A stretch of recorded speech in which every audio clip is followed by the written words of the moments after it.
always had to start first because my name starts with A. So this is a pleasant change. I'm not going to talk so much about myself. Of course, I lead a global chamber of commerce for women entrepreneurs, which makes it extremely interesting for me and a huge learning exercise because, you know, on one side of the spectrum are women who are entitled and there's legacy and all of that, and therefore it's very easy for them to get into the whole entrepreneurial journey. The other end of the spectrum are women who are afraid to even express or ideate and say that here's an idea and this could be a business proposition.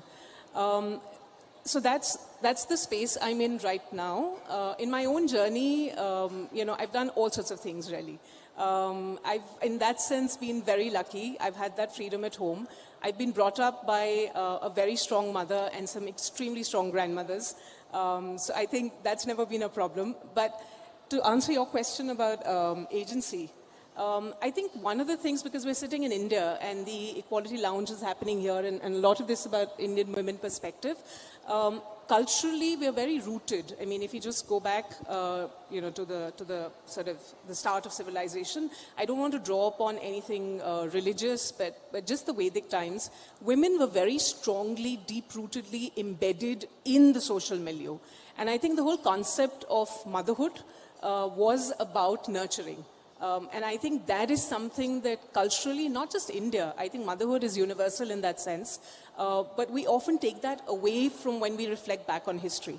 So I think in that sense, it's a lot about reclaiming that position, because we're really responsible in that sense for nurturing, for, you know, change management, you know, all these fancy words that we talk about, behavior change campaigns and so on and so forth. It all begins in the house.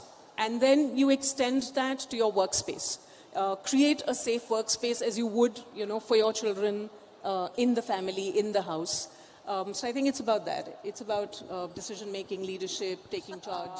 Let's pick up on G20. So the organization that I represent, we were officially the W20 Knowledge Partners.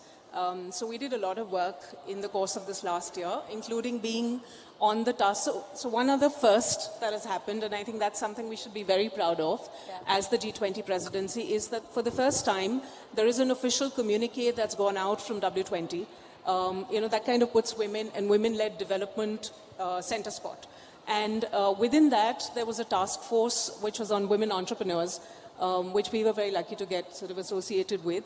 But the other thought that I was sort of playing with as everyone else was talking was that when we talk of culture and we talk about, you know, the global context and again the fact that this is happening here, there's a reason I think why we have the subtext for G20 that says one earth, one planet, one family. This is a global community. I think we've come very far away from that isolated, polarized world. And in my own experience, I think what culture and conversations around culture do for people globally is that it gives you perspective. You know, you can connect in a way that kind of creates a common baseline. And one of the things that we do at the Chamber of Commerce is that we have a lot of trade dialogues. There's a lot of back and forth between countries and women entrepreneurs who speak to each other. There's a lot of this that embassies do as well. You know, there are trade attaches and they do the exact same thing. So what is it that we're trying to do differently is actually pull out these experiences which are very personalized. And I don't want to belabor the point, but I do want to share two things that we did as part of W20. One, we've launched a Shakti cart. It's actually a cart. We don't give that much attention to design, unfortunately, at least in this part of the world.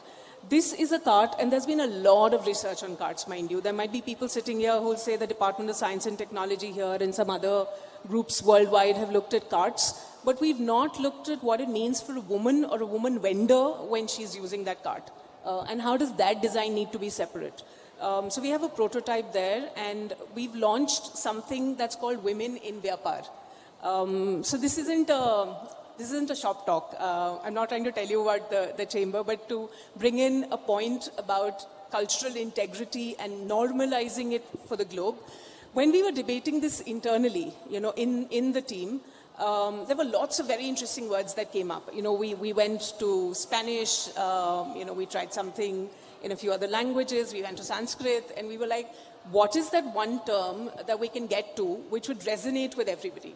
And surprise, surprise, we used the hashtag women in Vyapar. And some people in the team said, but people are not going to know what Vyapar means. Vyapar, for those of you who don't know, in Hindi it means business. And we're about women entrepreneurship. So I said, what the heck? There are words like jugaad that are in the English dictionary now. Yeah. So we now have that certification where any women entrepreneur who joins the Global Chamber of Commerce wears that badge proudly that she's a woman in Vyapar. That's very cool. Congratulations. So this is what I'm kind of living right now because everything that I'm doing currently in my day job is about ensuring that women aren't just job seekers, but wealth creators. But what I also want to say is that there is a sense of vulnerability that's out there. You spoke about it. I feel very deeply about it. And I think we beat ourselves all the time. It's okay to be vulnerable. It's perfectly all right. And it's important to just be resilient, like you said. Indeed. And